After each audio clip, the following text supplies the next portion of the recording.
گلیوں محلوں اور سڑکوں پر بقرعید کی رونقوں کی آخری رات، سنت ابراہیمی کی ادائیگی کے لیے لائے گئے بیشتر جانور صبح اللہ کی راہ میں قربان کر دیے جائیں گے۔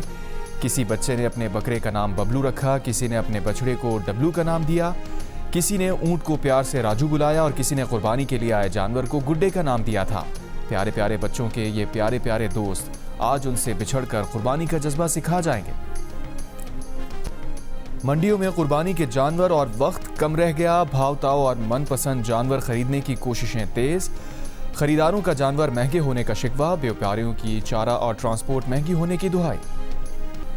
نارووال کی مویشی منڈی میں چاندی نامی بیل اپنی خوبصورتی کے باعث توجہ کا مرکز، ملتان میں شہری کے پالے ہوئے 30 سفید بکرے بھی قربانی کے لیے تیار، بکروں کی صحت اور خوبصورتی دیکھنے کے لیے دور دور سے لوگ آ رہے ہیں۔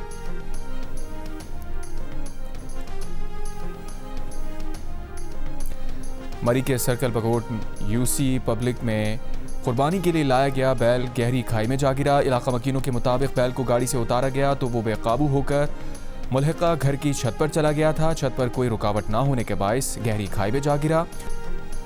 جو جانور خرید لائے وہ چھریاں اور بغدے تیز کرانے اور نئے خریدنے میں مصروف۔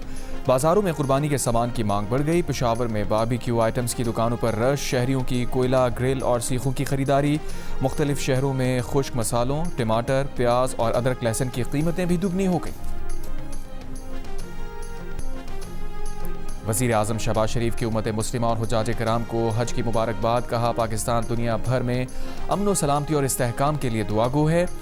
عالمی امن، عدل و انصاف، رواداری اور بھائی چارے کی فضا کو تقویت ملے تاکہ فلاح انسانیت کے لیے کام ہو سکے۔ جذبہ محبت و ایثار اور باہمی تعاون میں قومی اجتماعی ترقی اور خوشحالی کا راز چھپا ہے۔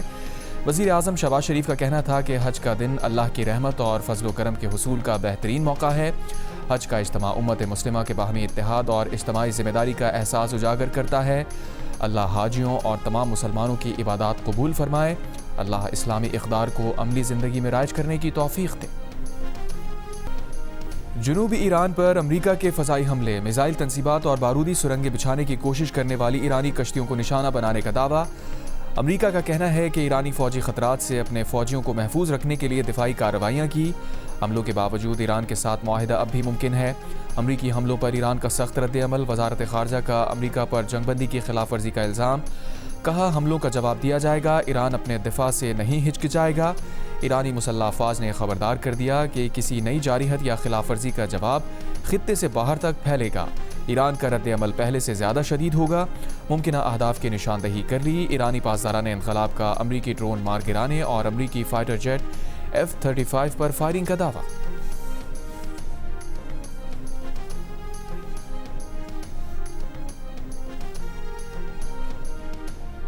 امریکہ کو اب خطے میں فوجی اڈوں کے لیے محفوظ پناہ گاہیں نہیں ملیں گی۔ خطے کی اقوام اور ممالک اب امریکی اڈوں کے لیے ڈھال نہیں بنیں گے۔ ایران کے رہبر اعلیٰ آیت اللہ مجتبیٰ خامنہئی کا حج پر پیغام، کہا ایران نے جار امریکہ کو سخت تھپڑ رسید کیا اور دشمن کے اہداف ناکام بنا دیے۔ صہیونی حکومت اور اسرائیل اپنی عمر کے آخری مراحل کے قریب پہنچ چکا ہے۔ مستقبل امت اسلامیہ اور نئی اسلامی تہذیب کا ہے۔ ترقی اور خوشحالی کے لیے اسلامی ممالک دوستی اور تعاون کو مضبوط بنائیں۔ ایران جنگ سے متعلق امریکی صدر ڈونلڈ ٹرمپ نے آج صبح کیمپ ڈیوڈ میں کابینہ کا غیر معمولی اجلاس طلب کر لیا۔ امریکی میڈیا کے مطابق عہدے سے سبکدوش ہونے والی ڈائریکٹر نیشنل انٹیلیجنس تلسی گبارڈ سمیت تمام کابینہ اراکین شریک ہوں گے۔ اس سے پہلے امریکی صدر ٹرمپ نے کہا تھا کہ ایران کو افزودہ یورینیم یا تو امریکہ کو دینا ہوگی تاکہ وہ امریکہ میں لا کر تباہ کر دی جائے، یا ترجیحی طور پر ایران کے ساتھ رابطے میں رہ کر کسی اور قابل قبول جگہ پر اٹامک انرجی کمیشن یا کسی متوازن ادارے کے ساتھ مل کر تباہ کرنا ہوگی۔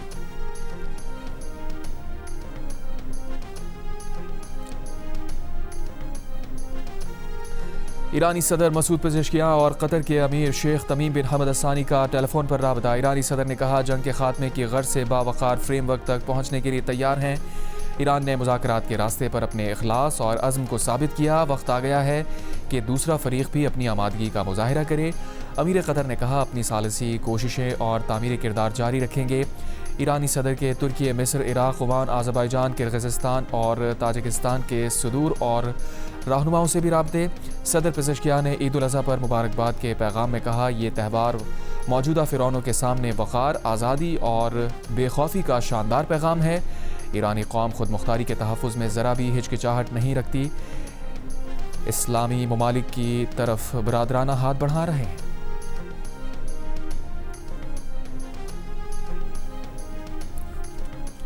امریکی صدر ٹرمپ کا اسلامی ممالک سے ابراہیمی معاہدے پر دستخط کا مطالبہ۔ امریکی اخبار ٹرمپ کی مسلم ممالک کے رہنماؤں کے ساتھ کانفرنس کی کال کی اندرونی کہانی سامنے لے آیا۔ رپورٹ کے مطابق ایک امریکی عہدیدار نے بتایا جب ٹرمپ نے کہا ابنائے ہرموز اسی صورت میں کھولیں گے جب عرب رہنما ابراہیمی معاہدے میں شامل ہوں گے تو خاموشی چھا گئی۔ کچھ دیر بعد امریکی صدر نے عذرائے مذاق پوچھا، کیا سب لوگ فون کال پر موجود ہیں؟ صدر ٹرمپ نے فون بند کرتے ہوئے کہا اس معاملے پر امریکی نمائندے اسٹیو وٹکاف اور جیرڈ کشنر آئندہ ہفتوں میں رابطہ کریں گے۔ امریکی صدر ٹرمپ نے سعودی عرب، قطر، پاکستان، ترکی اور دیگر ممالک سے رابطہ کیا کہ وہ ابراہیمی معاہدے پر دستخط کریں۔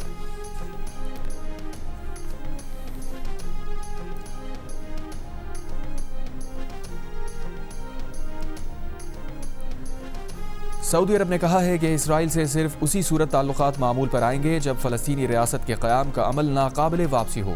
سعودی ذرائع کا کہنا ہے کہ فلسطین کے معاملے پر سعودی عرب کا موقف برقرار ہے۔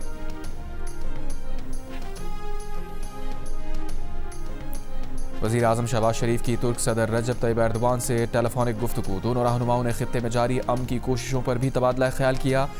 وزیر اعظم نے پاکستان کے امن اقدام کے لیے ترکی کی حمایت پر صدر ایردوان کا شکریہ ادا کیا۔ صدر ایردوان کا بلوچستان میں ٹرین بم دھماکے پر گہرے دکھ اور افسوس کا اظہار۔ کہا دہشت گردی کے خلاف کوششوں میں ترکی ہمیشہ پاکستان کے ساتھ کھڑا رہے گا۔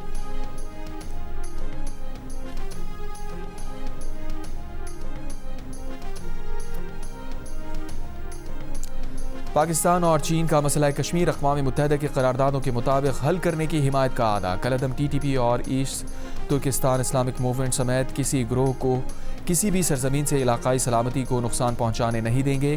پاکستان اور چین کا اتفاق۔ وزیر اعظم شہباز شریف کے دورہ چین پر جاری مشترکہ اعلامیے کے مطابق کالعدم ٹی ٹی پی اور ای ٹی آئی ایم سمیت کسی بھی گروہ کو دہشت گردی نہیں کرنے دیں گے۔ دونوں ممالک نے افغانستان کے معاملے پر ایک دوسرے سے قریبی رابطہ رکھنے پر اتفاق کیا۔ پاکستان اور چین کے درمیان دفاعی اور انسداد دہشت گردی تعاون بڑھانے پر اتفاق۔ چین نے ایران اور امریکہ جنگ بندی کے لیے پاکستان کی کوششوں کو سراہا۔ پاکستان کا ون چائنا پالیسی کی مکمل حمایت کا اعادہ۔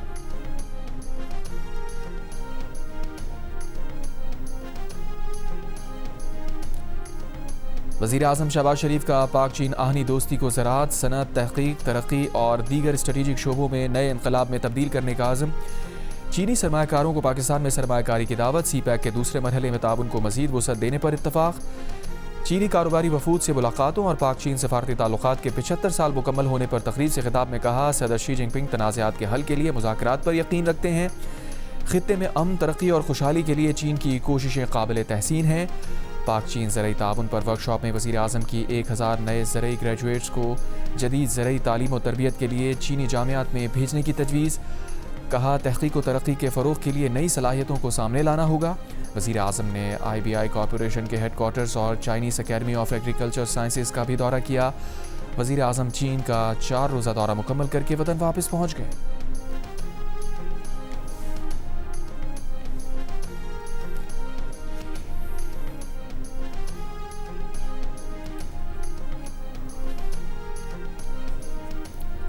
پاکستان کے ثالثی کردار کی عالمی سطح پر پذیرائی۔ فیلڈ مارشل عاصم منیر کی کامیاب سفارتکاری کا اعتراف۔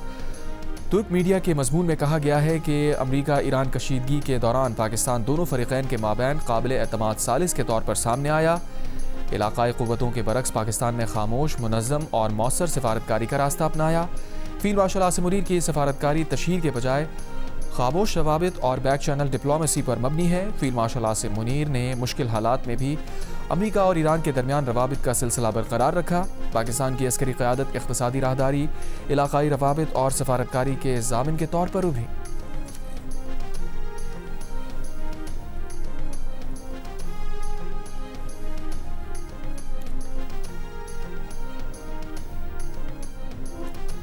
پاکستان ابھرتی سفارتی اور معاشی طاقت، عالمی سرمایہ کاروں کی دلچسپی میں اضافہ۔ امریکی جریدے کے مطابق پاکستان کی معاشی مضبوطی کی وجوہات میں آئی ایم ایف سے تعاون اور خلیجی سفارتکاری شامل ہے۔ چیلنجز کے باوجود پاکستان عالمی مالیاتی منڈیوں میں اعتماد حاصل کرنے میں کامیاب رہا۔ پاکستانی معیشت میں استحکام روپیہ 280 فی ڈالر پر مستحکم. KSE 100 انڈیکس میں سال بھر 1.3% کی معمولی کمی ریکارڈ کی گئی. سعودی عرب نے 3 ارب ڈالر کے ذخائر اور 5 ارب ڈالر کی قرض سہولت میں توسیع کی. چین نے پاکستان کے پہلے پینڈا بانڈ کے لیے 257 ملین ڈالر کی سرمایہ کاری کی. عالمی معاشی طاقتیں پاکستان کی اسٹریٹجک اہمیت کی معترف نظر آ رہی ہیں. گوادر بندرگاہ خطے میں مستقل اہم اسٹریٹجک لاجسٹک ہب بننے کی صلاحیت رکھتی ہے.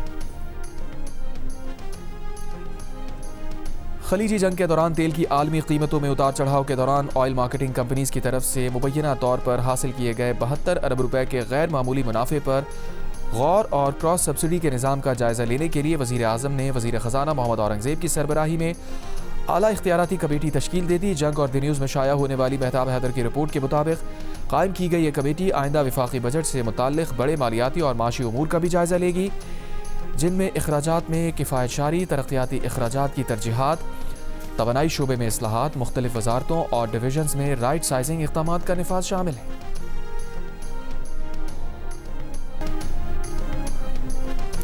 مشرق وسطیٰ میں حالیہ کشیدگی نے عالمی سطح پر معاشی چیلنجز پیدا کیے ہیں. کشیدگی میں کمی کے لیے مخلصانہ کاوشوں کی حمایت پر پاکستان دوست ممالک کا شکر گزار ہے. نائب وزیر اعظم و وزیر خارجہ اسحاق ڈار کی اقوام متحدہ سلامتی کونسل کی بین الاقوامی امن و سلامتی کی بحالی سے متعلق بحث میں گفتگو. کہا پاکستان دیرینہ تنازعات کے پرامن حل کا حامی ہے. اقوام متحدہ کے چارٹر کے مطابق امن کا فروغ اور تنازعات کا حل ریاستوں کی ذمہ داری ہے.